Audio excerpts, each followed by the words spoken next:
Përshëndetje miq, dhe mirë se erdhët në studion e emisionit Pa Gjurmë. Jeni live këtu në ekranin e Report TV, ku si çdo ditë dhe ditën e sotme do të jemi rreth 1 orë në transmetim. E në fakt në studion e emisionit Pa Gjurmë ndër vite kanë britur histori nga më të ndryshme. Dikush që kërkon një familjar të humbur me shpresën për ta gjetur gjallë, dikush që vjen me plagë të padukshme të krijuara brenda familjes, dikush tjetër që kërkon drejtësi pasi i është marrë prona në mënyrë të padrejtë dhe kërkojnë që zëri i tyre të dëgjohet. Po ka dhe nga ajo stres, le të themi, në vendin tonë, të cilët për shkak të problemeve të shëndetit të tyre janë të pafuqishëm të luftojnë dhe t'ja dalin të vetëm, ku çdo ditë përballen me vështirësitë ekonomike dhe me plagët në trupin e tyre. Ndaj kjo studio është krijuar në redaksin e Report TV si një dritare për zërin e të gjithë qytetarëve.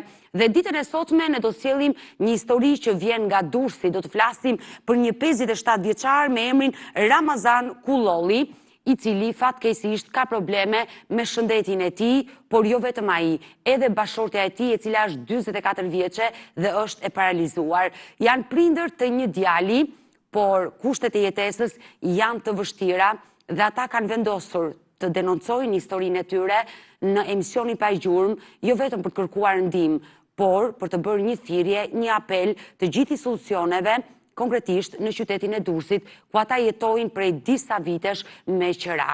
Por kush është historia e tij? Ndjekim këtë material që ne kemi përgatitur dhe rikthehemi në studio pasi 54 vjeçari ndodhet me mua në studio.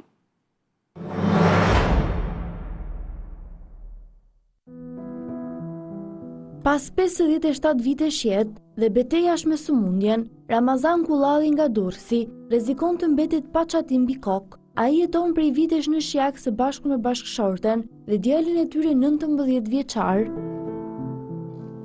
Të dy bashkëshortët janë invalid dhe trajtohen me kemp. Të ardhurat e tyre mujore arrin deri në 300.000 lekë të vjetra, një shumë që mezi mbulon nevojat bazë, ushqimin, ilaçet dhe qeran. Në familjen Kullolli, çdo muaj është një betejë për mbijetesë. Prej kohësh ata jetojnë në një shtëpi me qera, por së fundmi pronari u ka komunikuar se duhet të largohen, pasi banesa do të shiktet. Lajmi ka rënë si një goditje e rëndë për ta, me të ardhurat të kufizuara dhe me probleme shëndetësore të shumta, gjetja e një tjetër banese duket pothuajse e pamundur. Për familjen e tyre çdo ditë është një sfidë, ndërsa ora po afron drejt afatit të largimit. Prandaj sot Ramazani apelon për ndihmë, me shpresën se do të mundet të gjejë një stret të sigurt. Kjo është historia e dhimbshme që do trajtojmë sot në studion e emisionit Pa Gjurmë. Ramazan, përshëndetje dhe mirë se erdhe. Dua të të pyes si je me shëndet? Deri diku mirë. Ju trajtoheni me kemp prej shumë vitesh dhe konkretisht nga se vuani? Unë e para një vuj me epilepsi. Po nervore, po nuk desha me nxjerr, po. Keni lindur fatkeqësisht me këtë sëmundje? Nuk jam lindur, as më vonë. U shfaq epilepsia më vonë? Më vonë, jo e lindur. Gjatë jetës, le të themi, po? Edhe kam probleme, thash, infeksion, veshja. Por ju trajtojni me kemp për shkak të sëmundjeve nervore që keni. Po. Dhe më thej që nuk doja ta zbuloja, por nuk është turp të flasësh për shëndetin mendor, nuk është turp të flasësh për problemet që ke, kështu që mos u vendos në siklet. Kjo është i fatkeqësi që ty të ka rënë dhe besoj nuk je as i vetmi dhe nuk do jesh as i fundmi në Shqipëri për problemet që has brenda vetes. I dashur Ramazan, por bashkëshortja juaj edhe ajo trajtohet me kemp prej shumë vitesh, por ajo nga se vuan, ose me çfarë është diagnostikuar? Ja, ka probleme me malëqit, me paralizu nga komët, është nuk lëviz. Është e paralizuar? Jo komplet, vetëm komët, Mihel. Nuk i lëviz dot? Jo komplet trupi, jo. Sa vite u bë, le të themi, që gjendja e saj është përkeqësuar, sa ajo nuk mundet dot të komandoj dhe këmbët për të hecur lirshëm? Nuk e mbaj mend shumë, po ka disa vite. Ka disa vite. Le të themi, jeni ju, edhe burri, edhe gruaja në shtëpi që e ndihmoni. Po, që ndihmojmë njëri tjetrin. Të dy së bashku ndihmoni njëri tjetrin. Keni një djalë dhe dua ta nis intervistën me ju, i dashur Ramazan, pa të vendosur në sikletë, shikoj që je në sikletë, por qëndro sikur je në shtëpinë tënde. Për ta nisur bashkë intervistën, momentin kur, le të themi, ti u martove dhe u njohe me lumturien, quhet bashortja, mos gaboj. Lumturi. Keni qenë atyre diku tek... Unë kam qenë 35 vjeç, më duket. 35 vjeç. Po, ku jam martu. Ishin shfaqur problemet tuaja në atë kohë? Jo, pak më vonë. Por lumturia? Aja e ka pas deri ku, po jo shumë. Ka qenë me probleme? Po. Por këto probleme kanë qenë, le të themi, që kur aja ka lindur, apo... Ka lindur, po i ka pas më pak. Ka pas shumë theksume. Si ka qenë njoja juaj?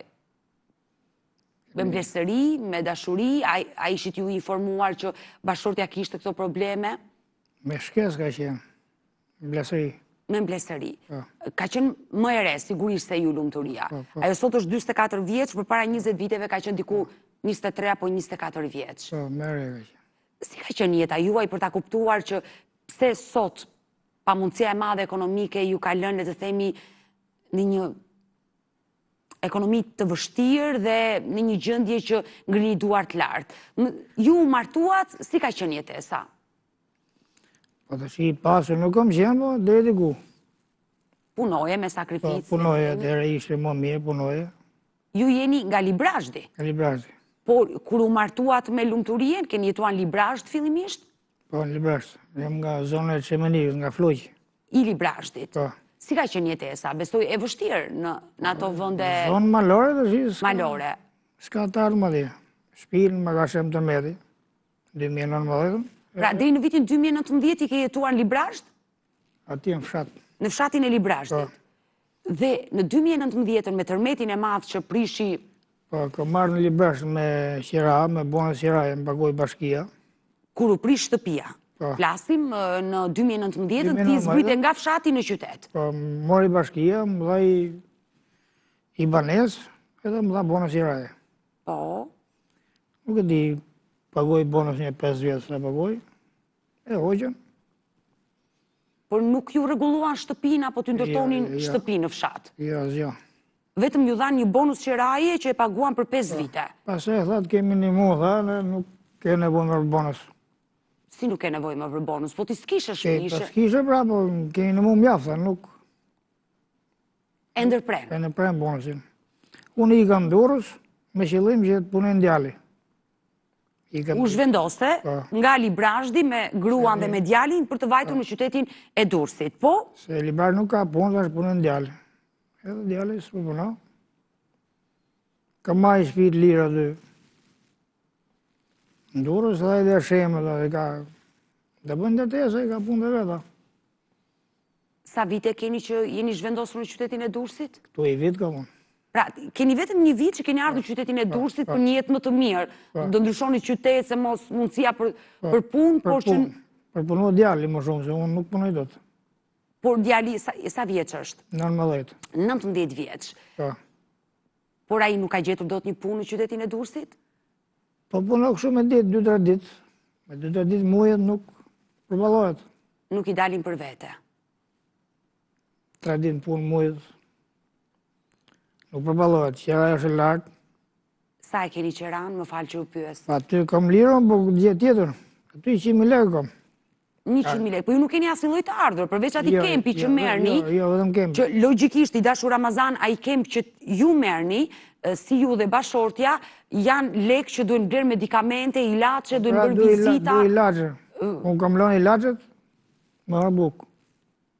Me arbuk thatë. Por pse, vërtet, kaq keq është gjendja juaj? Shumë keq. Bu dalin 300.000 lekë. Të dy së bashku merrni 300.000 lekë? Të dy. Unë marrë 220, 320.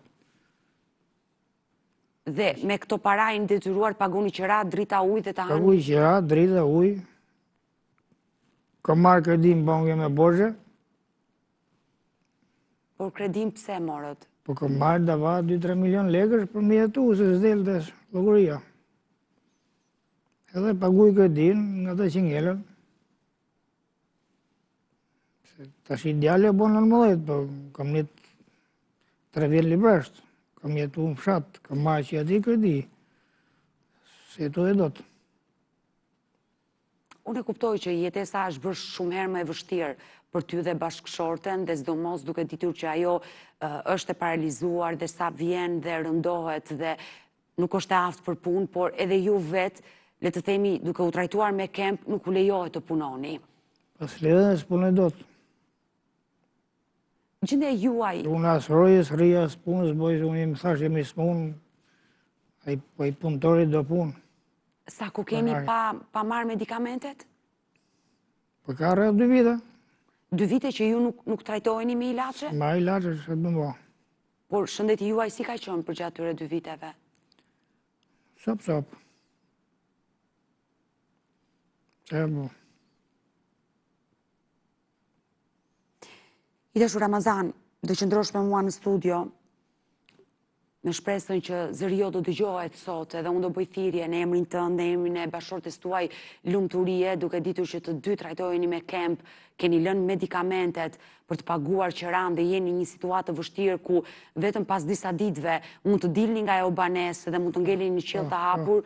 Kjo është vërtet e dhimbshme, por më duhet të bëj një shkëputje. Mirë, jemi rikthyer në studio dashur miq, ku ditën e sotme po flasim për një histori të dhimbshme të një çifti nga Librazhdi, të cilët janë zhvendosur përpara një viti në qytetin e Durrësit me shpresën për të gjetur një punë djalit i tyre dhe ata të jetojnë, të kenë ushqimin e përditshëm. Çifti të dy trajtohen me kemp, janë me probleme shëndet mendore, kanë të pamundur që të punojnë. Në fakt Ramazani është i diagnostikuar, le të themi, me një problem, me një çrregullim psikologjik dhe mbi të gjitha i është shfaqur vitet e fundit edhe epilepsia, ku ja bën më të vështirë jetesën dhe ka të pamundur të punoj. Ai trajtohet prej 10 viteve me kemp, por bashkëshortja e tij lumturie, një 44 vjeçare, është e paralizuar, trajtohet me kemp dhe gjendja e tyre është vërtet e mjerueshme. I dashur Ramazan, më treguat që keni një vit që jeni vendosur në qytetin e Durrësit. Gjendje civile ju vazhdoni ta keni akoma? Librazhdi. Por nuk keni tentuar të shkoni më në bashkinë e Librazhdit për të kërkuar ndihmë, sepse jeni banor që ju kap ajo bashki dhe ajo bashki për këtë punë është të ndihmoj familjet që janë në nevojë. Nuk kam shku, kam apliku. Për ndihmë sociale? Kam apliku për shtëpi, joja bëne sociale për me kredit buta, nuk e di. Po, si funksionon në bashkitë e vendit? Nuk e di, kam apliku 2-3 herë, nuk dhe tash. Nuk ka. Dhe kush është motivi që t'janë refuzuar, le të themi? Nuk e refuzuar, motivi është që në Librazhdi nuk ka banesa sociale. Nuk ka banesa sociale, por ata nuk të pagojnë më as bonusin e liqëras, as bonusin, jo. Se bashkia e Librazhdi pretendon që të kanë ndihmuar shumë. Po. Kjo nuk ka kuptim si përgjigje. Shumë ka thonë, ka refuzu. Në momentin që të ndërprej qëraja, ti ishe detyruar të dilje nga jo shtëpi në Librazhd. Po, dola. Unë edhe mund të rije, mund të paguaj vetë, po, si kur paguaj këtu. Po, i ka thash, punën djali. Dorë, se nuk më delë të pensioni. Duke menduar që Durrësi ka biznese private, djali nuk ka mundësi të gjejë një punë, le të themi, stabil, që të ketë një rrogë mujore, sepse e kuptoj, të punosh 3 ditë në muaj, të kërkosh punë, të gjesh me shkëputje, nuk është zgjidhje, është edhe jetesa është e vështirë ashtu, e kuptoj. Me shkëputje nuk ka qërë. Por si a dilni ju? Buk thatë. Që e bo. Me boshi, që ranë se kam pagu dhe shi ka 3 muj. S'ka mundësi me pagu. Dritët kam 1 muj. Që nuk i lanë dot. Por pronari i shtëpisë, çfarë të ka thënë? Ja, nuk më ka thënë jo. Nuk më kanë zjerë. Pa ai dëshemi shpinë dhe bën 3. Le të themi një burr me zemër të mirë që... Biles më ka thonë që vjetë muaj, del, zdola. Së në jetë, zja, kom kërku, po jenë 200, 300, 400. S'ka shpije me që bashkëmin. Pra, ti du ta lirosh atë banesë që le të themi e ke gjetur shumë lirë me qëra, 100.000 lekë të vjetra, për ty, dhe të duhet të gjesh një banesë tjetër, por nuk gjen dot në Durrës, besoj një banesë tjetër me 100.000 lekë të vjetra. Nuk gjen. 300, 400, 250, ma lira. Por çfarë keni menduar? Unë aq marr pension, që paguaj qëran, paguaj dritët, Me vdek fare. Qa ka me mu? Me vra vetëm. S'ka rrugë tjetër. Por bashortja lumturia, e cila Që të bëjnë? është e paaft, le të themi fatkeqësisht për të punuar dhe për të dhënë ajo kontributin e saj, edhe ajo e përjeton fakti që duhet të rishtrirë në pjesën më të madhe të ditës. Nuk punon do dhe. Unë lëviz me kamë, s'kom gjë kamët. Unë s'u bëjt punë, se ke prasë s'muaj ma dhe ke punë, kështu gjë. Por djali, ai është një djalë, le të themi, që sapo i ka mbushur 19, dhe ndoshta bara e shtëpis i ka rënë atit dhe e vuan dhe ai këtë situatë e kuptueshme. Me një nënë dhe një baba të sëmur, padyshim që e vuan dhe ai dhe e ka të vështirë. E vuan, po çfarë bë? Ai ditë punë sa punoj, Nuk gjen dot punë, apo themi nuk e ka dëshirën për të punuar? Po dëshirë ka, po nuk gjen dot punë, marrin e ma sa ditë. Ikën punë kështu me ditë. Sa ditë, një sa ditë tjetë, 3 ditë, 4-5 ditë. I dashur Ramazan, unë jam e sigurt që emisioni Pa Gjurmë ndiqet, padyshim dhe në qytetin e Durrësit. Nëse biznese private që, le të themi, operojnë në këtë qytet, mund të na ndjekin, ke një apel apo një thirrje për të kërkuar ndihmë për një gjetje pune të djalit tuaj? Po që se ka biznes, ta marrin punë, punësohet në rregull, dakord. Ai që ka mundësi, që do punëtor. Çfarë do lloj pune, le të themi, ai është i gatshëm? Çfarë do lloj pune, s'ka problem. Duke ditur që është një vend bregdetar, le të themi, një vend turistik dhe e ka turizmin për 12 muaj të vitit, mundësia më e madhe për të gjetur një punë, qoftë në një restorant apo kudo tjetër, ai është i gatshëm të punojë. Po, i gatshëm. Kështu që më lejo dhe mua t'i bëj thirrje në këto momente, sepse jam e sigurt që do na ndjekin dhe do na telefonojnë që çdo biznes që operon në qytetin e Durrësit që ka nevojë për punojës, mund të na ndihmojë për djalin e Ramazan Kullollit, një 19 vjeçar i cili kërkon punë sepse do të kontribuojë në familje me 2 prindër të sëmur dhe një rrogë e tij është shumë e vlefshme për të siguruar bukën e gojës në këtë familje. Kështu që kushdo që ka mundësi për të siguruar një vend pune për këtë 19 vjeçar, mos të hezitojë të më telefonojë pikërisht në numrin e redaksisë. Unë vazhdimisht jap numrat tonë. Ne kemi 2 numra në kontakti, një numër celular dhe një numër fiks që ndodhet poshtë ekranit tuaj dashur miq, por ju mund të na shkruani dhe në faqen tonë Facebookut Pa Gjurmë Report TV. I dashur Ramazan, por familjarët tuaj apo të bashortes tuaj janë ndihmë për ju? Ja, s'ka mundësi për vetë ata. Nuk ka mundësi, janë të varfër. Nuk kanë kushte ekonomike. Ka kushte. Janë një ndihmë shpirtërore për ju, por jo le të themi ekonomike, ajo që ju e keni të nevojshme. Shpirtërore po jo. S'kan mundësi. I dashur Ramazan, më the dhe më preke që kam afërsisht 2 vite që nuk marr ilaçe, nuk marr medikamente, sepse ato para që marr nga kempi, më the, jam i detyruar të paguaj qerat, ble bukë. Po. Gjendja juaj sa vjen dhe përkeqësohet? Normale. Për gjatë tyre 2 viteve, a ke patur probleme me epilepsin, krizat e tyre? Probleme kom më shumë, kom natën. Ditën më natën më shumë. Kur vjen mbrëmja? Po. Dhe konkretisht, çfarë problemi keni kur vjen errësira? Kom kriza, treme më natën. Kaloj deri në gjendet fikti. Vërtet? Po. Kriza Kështu goditje. Këdion, si ta them dy unë, nuk e dija kupton. Të kuptoj qartë, prandaj të pyeta, por ke shkuar në spital këto 2 vite? Ja, s'kam vojt, kam pas marrë qetë një ke lullet e leshit, atë e huma fare. Po në qytetin e Durrësit edhe aty ka mjek neurolog, nuk e mundur do të shkosh, është shumë e rëndësishme shëndeti juaj.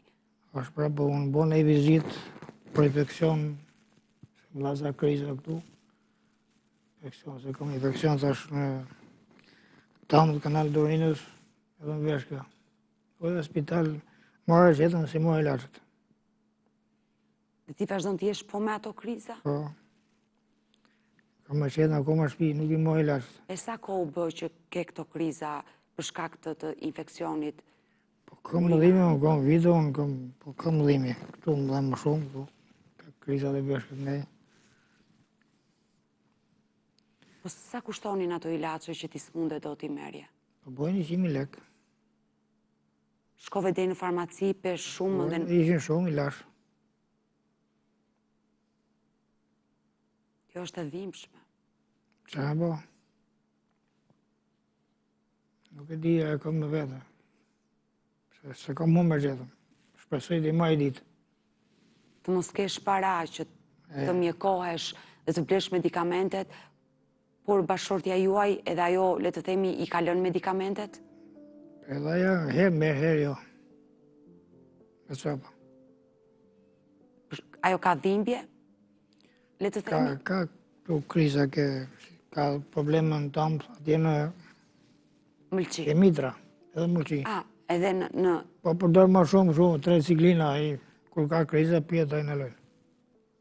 Pra, le të themi, ju merrni vetëm qetësus për të... Qetësus, po. Që mos keni dhimbje, por nuk merrni medikamente për të trajtuar sëmundjen dhe problemin. Jo për të shuru. Qetësus, në ludhimet. Deshur Ramazan, sinqerisht më preke me këtë histori dhe uroj dhe shpresoj që të dëgjohemi ditën e sotme, kushdo që është duke na ndjekur, të vërdorën në zemër për të ndihmuar familjen tuaj, duke menduar që jeni vërtet në një situatë të vështirë. Por djali juaj që shikon këtë gjendje, le të themi, kur juve ju kapin krizat natën, kur nëna ankohet nga dhimbja, ai si reagon? Po që të bëne, s'ka që po. S'ka mosi, nga gjumi. Djali e ka mbaruar shkollën? Gjimnazin. Gjimnazin. Po. Nuk ka emigruar, ka vendosur të rri me ju? S'ka edhe ku shko. Është i vetëm pa përkraje, më duket në qytetin e Durrësit? Edhe nga e vetë, po pa përkraje, se unë nuk një fëri atje. I vitë kam gjikë martë. Dhe kur kempi ju mbaron, dhe ende s'ka ardhur data për të marrë kempin tjetër, ju kërkoni borxhe? Po, ka pas rast. Edhe më kanë dhonë, edhe në Durrës. Edhe njerëz të panjohur që ke kërkuar ndihmë? Po, ka pas rast. Ka marrë. Për të blerë miellin dhe për siguruar? Diçka të vogël, ushqim të vogël në mielli. Jo në të vogla, se nuk blem dhe lukse.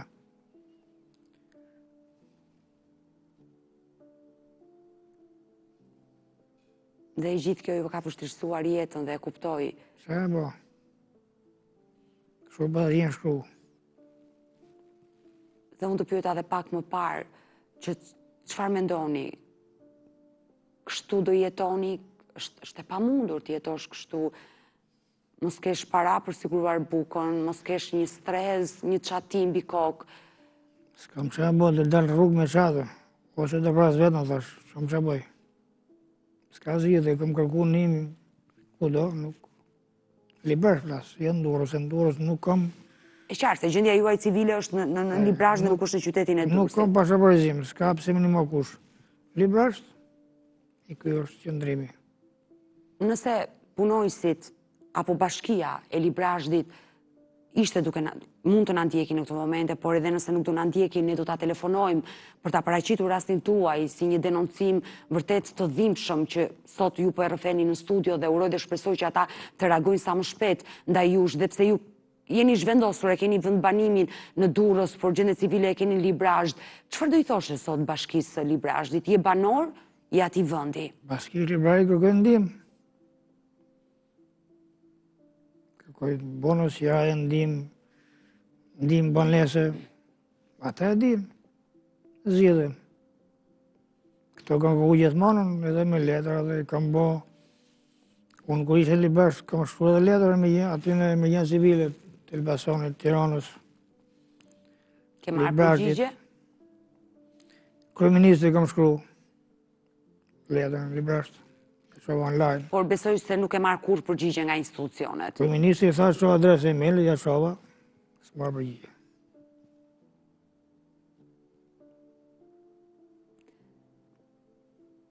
Unë uroj që shqiptarët që po na ndjekin sot mund të preken nga kjo histori dhe mund të ndihmojnë. a mundemi ne numrin tuaj ta bëjmë publik të celularit që kushdo që dëshiron të ofrojë ndihmë në ushqime, në veshmbathje, apo ndoshta për një banesë, për të paguar një qira për një kohë caktuar sa djali të stabilizohet dhe të gjejë një punë dhe le të themi të bëhet ai burri i shtëpisë që të ndihmojë. Si është numri juaj? E mbani mend përmendsh?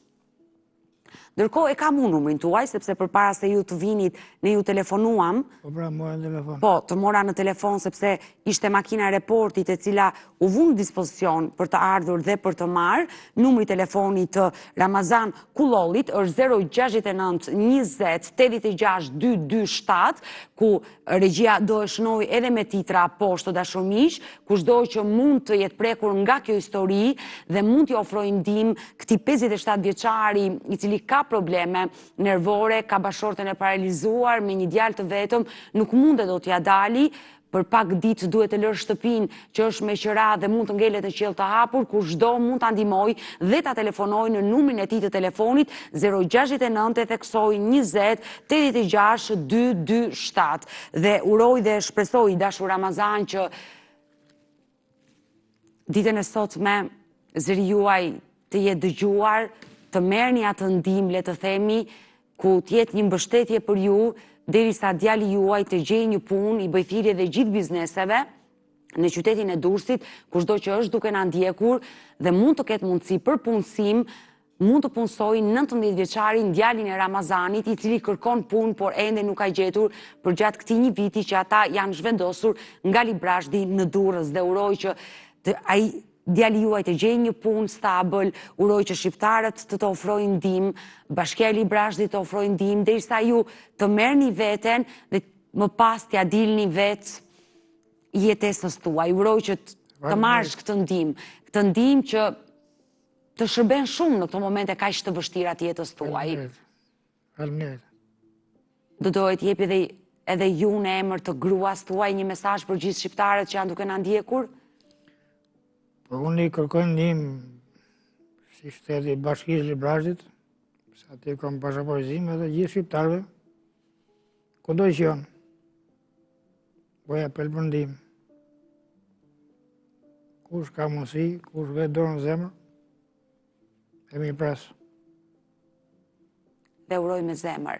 Ne do mbetemi bashkë në kontakt dhe unë të premtoj që dhe ne do bëjmë më të mirën tonë për të ndihmuar ty dhe bashortën tënde lumturie, dhe jam e sigurt që ajo është duke na ndjekur. E ke njoftuar që sot do jesh këtu? Po. Çfarë të tha kur more vendimin që do shkojë në një studio televiziv? Kishte pak me zor, kishte pak a shumë, ma shkodoshe se është turp. Por djali? Djali s'ta jo. E përshëndes zonjën Lumturie, sepse jam e sigurt që është duke më ndjekur dhe uroj që të bëhet më e mira për ju, i dashur Ramazan. Faleminderit. Të falenderoj që të pata sot në studio, do qëndroni me mua sepse do t'ju përcjell.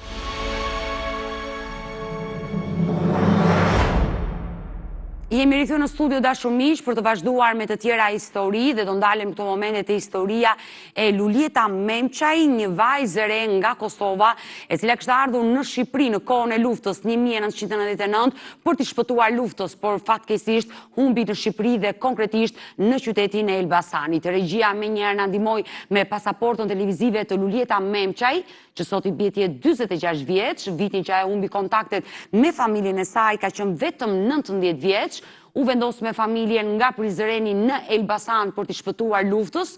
Në atë kohë 19 vjeçaria ishte e fejuar dhe familja kërkoi ta niste drejt Italisë tek bashorti i saj. Dhe vitin 1999 ajo u largua me një gomone nga Vlora drejt Italisë, por fatkeqësisht nuk dije se çfarë ndodhi atë mbrëmje në atë gomone ku Lulieta Memçaj, kjo 19 vjeçare, hipi dhe u nis për Itali. Ka qenë një natë e frikshme, le të themi, pasi atë mbrëmje nga qyteti i Vlorës janë nisur 3 gomone ku 2 prej tyre u mbytën, fatkeqësisht vetëm njëra ka shpëtuar, por nuk dihet nëse Lulieta mbriti nga ana tjetër e bregut apo ajo mund të jetë mbytur.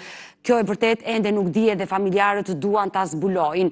Ndërkohë, kush është historia e Lulieta Memçaj, çfarë dyshojnë familjarët, çfarë kërkimesh kanë bërë ata dhe çfarë zbuluan ndër trupat që e pajet që u zbuluan që shohin në vitin 1999 ku vajza e tyre nuk figuronte, ata kanë dyshime të tjera, kështu që ndjekim të material dhe rikthehemi në studio.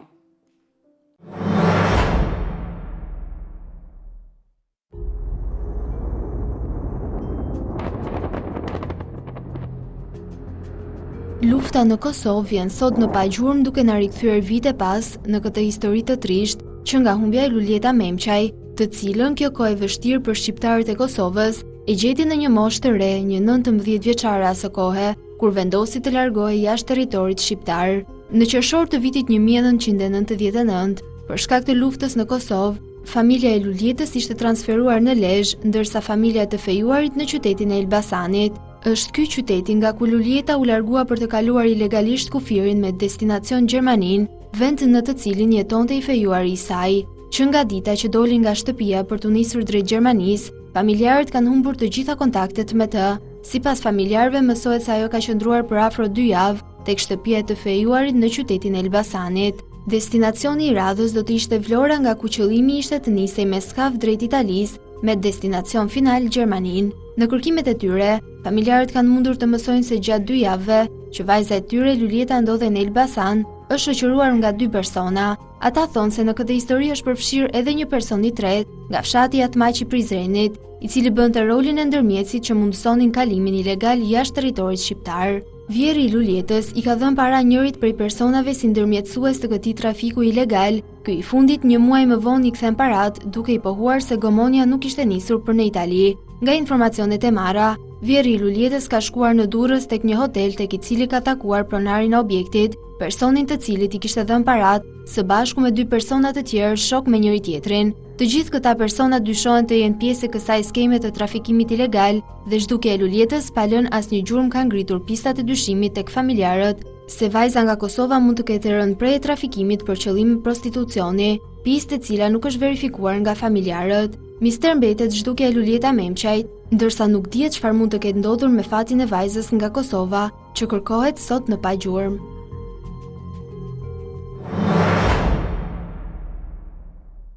E në fakt kanë kaluar 27 vite nga momenti ku Luljeta Memçaj humbi çdo kontakti me familjen e saj, një 19 vjeçare e cila do të nisej drejt Italisë, por fatkeqësisht nuk dihet nëse ajo e realizoi atë udhëtim apo diçka ndodhi në det dhe ndoshta mund ta ketë humbur edhe jetën. Familjarët ende besojnë që mund të jenë gjallë, ndaj e kanë sjell edhe historinë në redaksinë e emisionit Pa Gjurmë. Unë ju bëj thirrje nga studio jon, kushdo që e njeh historinë e Luljeta Memçaj, që sot i bie 46 vjeç dhe lindja prizren, është i lutur të kontaktoj me redaksinë e emisionit Pa Gjurmë.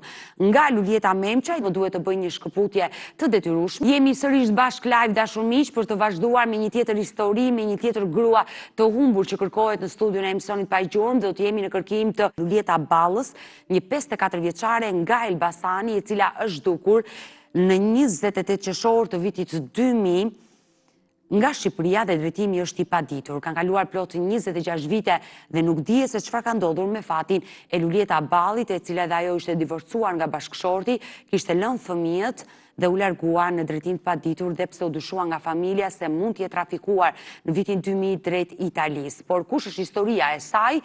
Ndjekim të material dhe rikthehemi.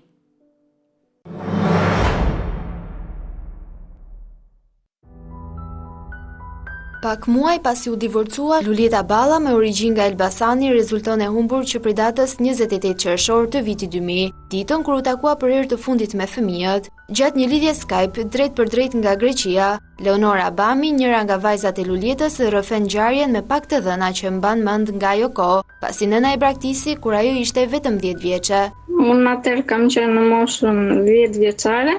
Di vetëm se edhe pas ndarjes me babin, mami vinte përsëri na takonte, por më pas humbi gjurmët. Nuk është se kemi ndonjë gjë të qartë në këtë pjesë, është zhdukur pathen diçka para se të zhdukej, është parë në Korçë duke nxjerr pasaport. Pastaj kemi marrë informacion për në Itali. Këto të dhëna kam, nuk kam asnjë lloj të dhëna. Pas shumë përpjekjeve, familjarët nuk mundën të gjejnë asnjë gjurmë të Luljeta Ballës, prandaj ato ju drejtuan edhe policisë për të bërë denoncimin. Në atë vit, një ditë nuk është kthyer më, të gjithë janë interesuar për ta gjetur, nuk kemi gjetur gjë, jemi drejtuar në polici, gjyshja ime, mamaja e mamit. po? Dhe Pastaj kemi pritur. Pas zhdukjes së nënës, 3 fëmijët u rritën nga babai i tyre, i cili mori rolin e të 2 prindërve për ta.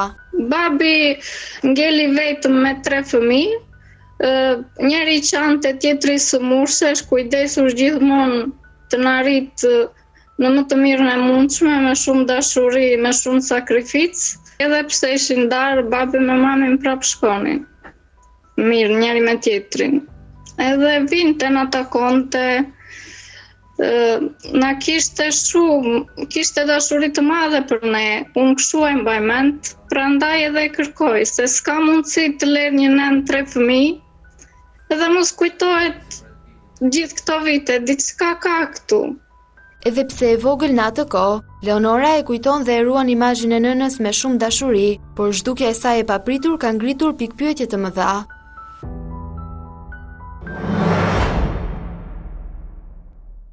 Kjo është historia e Lulieta Ballës dashurmish, ku ka kaluar plot 26 vite që nuk dihet se çfarë ka ndodhur me fatin e saj. La 2 vajza të vogla, të cilat sot janë rritur, kanë krijuar familje dhe janë të interesuara për të mësuar për fatin e nënës së tyre, e cila në atë kohë kur ka humbur kontakte dhe është larguar në drejtim të paditur, ka qenë vetëm 28 vjeç. Nëse është shëndosh e mirë, ndodhe diku, Lulieta Balla sot i bie të jetë plot 54 vjeç.